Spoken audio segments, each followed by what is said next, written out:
So as you saw a couple of seconds ago, you saw this cube and it said to tweet or not to tweet. So we're going to talk about tweeting. We're going to talk about cyberspace, cyberbullying, social media, media literacy. We're going to talk about, really quickly, we're going to talk about advertising, because I think when you think social media, people just think internet. But really the issue with social media is also the aspect of what kids are seeing every day on TV. And that's print ad in addition to video consumption. And I gotta tell you, I'm not sure how much of you surf the internet in a way in which the kids do, and I'm assuming you don't, but the internet is a dangerous, dangerous thing. It really, really is. And one of the things that we found through our own research and through the research of working with others is that these kids today are being raised by social media. We had various individuals from across the country, national experts, that we were able to go out and actually interview, and we're creating a documentary. And the documentary is called Welcome to Reality, Let's Sing, Rap, and Talk About It, because that's what kids like to do. So we also have a curriculum that we developed. It's a 10-week curriculum, and we offer either a la carte, where we can come in and do a specific topic. So we talk about internet safety, cyberbullying, sexual exploitation. We also talk about how sexual exploitation can lead to human trafficking and all types of things as it relates to the internet. And I traveled as far as being in the community, as far as schools, churches, just various agencies talking and discussing social media, media literacy, so forth here with everybody. We was able to garner some stats here, just on information as far as we were just trying to get an idea here. This is right here, which is based on teenagers and young adults. When I say young adults, under 21 here, we tallied up some information from Canaan Tech out Waterbury, and also Southern Connecticut, some students in a couple of classes here.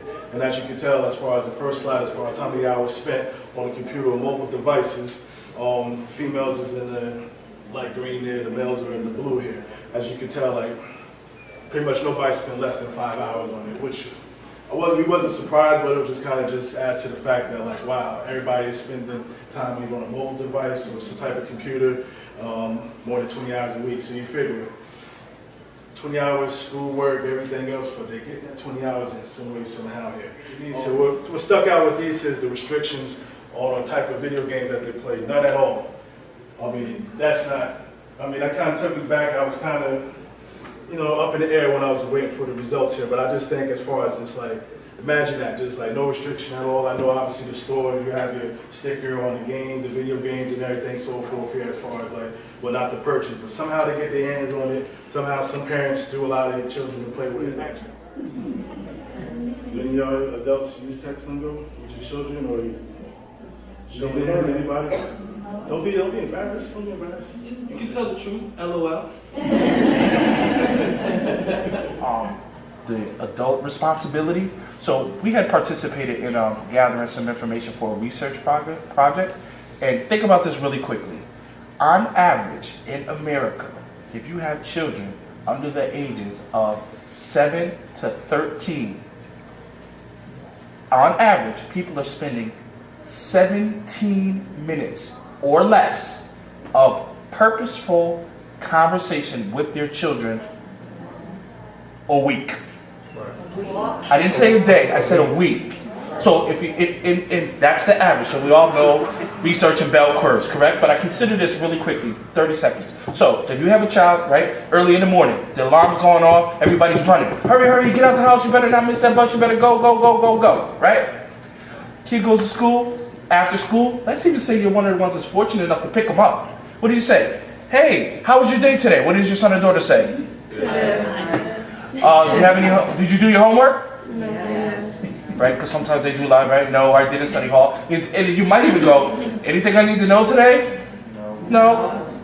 What's the next question? Can I go outside? Can I go online? Can I go to the computer? Can I go to my friend's house? Guess what? Before you know it, it's dinner, it's nighttime. So just take that and multiply that and just think about what are the other external influences that they are contending with on a day-to-day basis. So you see these for headphones here.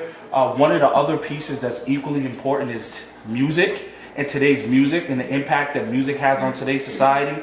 And we have part of our curriculum that actually talks about the evolution of music, where there was a point in time where it'd be like, honey baby please, I'll wait for you in the rain and take my coat off for you, right? And then you get to the point now where it's like, I'm coming, bring the drugs and bring your other girlfriend with you, right? And very blunt, direct, very forward. So again, think about those 17 minutes of purposeful time we spend with our kids.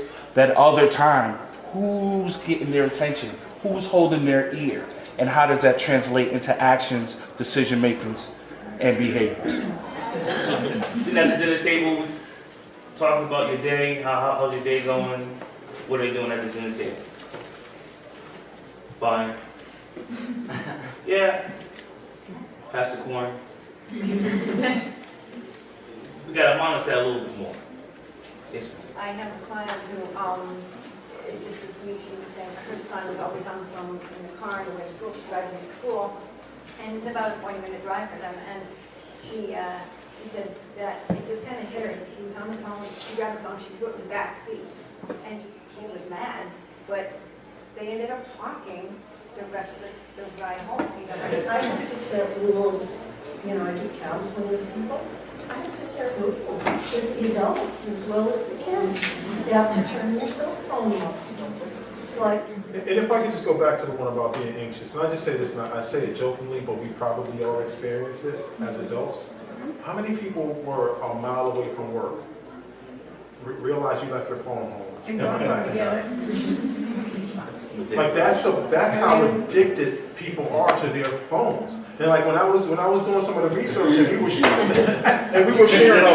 were sharing our research, and we were talking, and like we came across some information that says, now this is a problem, but there are people. I go to work, and there are people in the bathroom stall talking on the phone. It's like, what's that for? I mean, as adults, we get caught up in it too, so good point as far as kids mirror things that we do at home with the phone, and luckily yours made a point of getting off the phone, so I think we have to set the tone as well too when we can and when we're around them as well.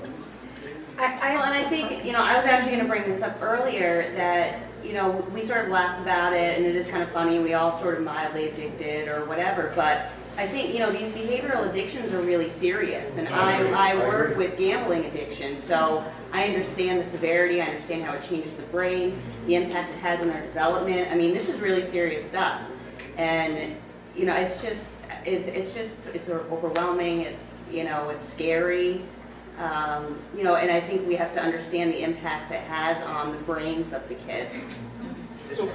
About 6 times more likely to cause an accident than driving intoxicated. So that's telling me, not saying I want you guys to do that. So I can go out and become intoxicated. I have more of a chance of getting home safely than texting on my phone. That's mind blowing.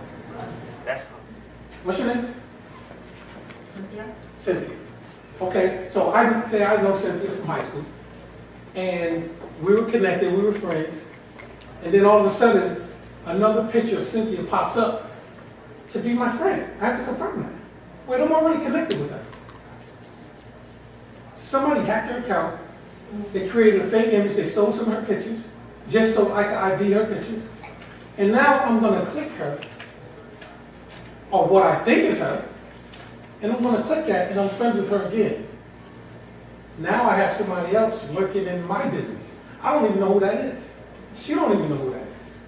But then on the flip side, she could have created a new account because somebody hacked their old account.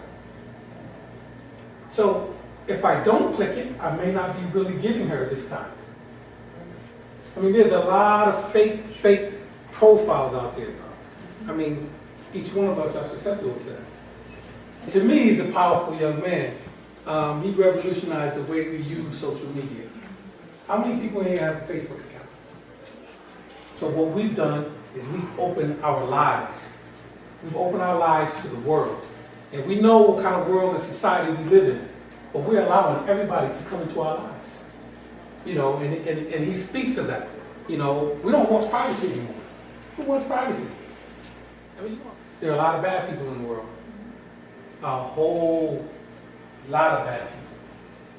And we've got comfortable enough to say, welcome to my world.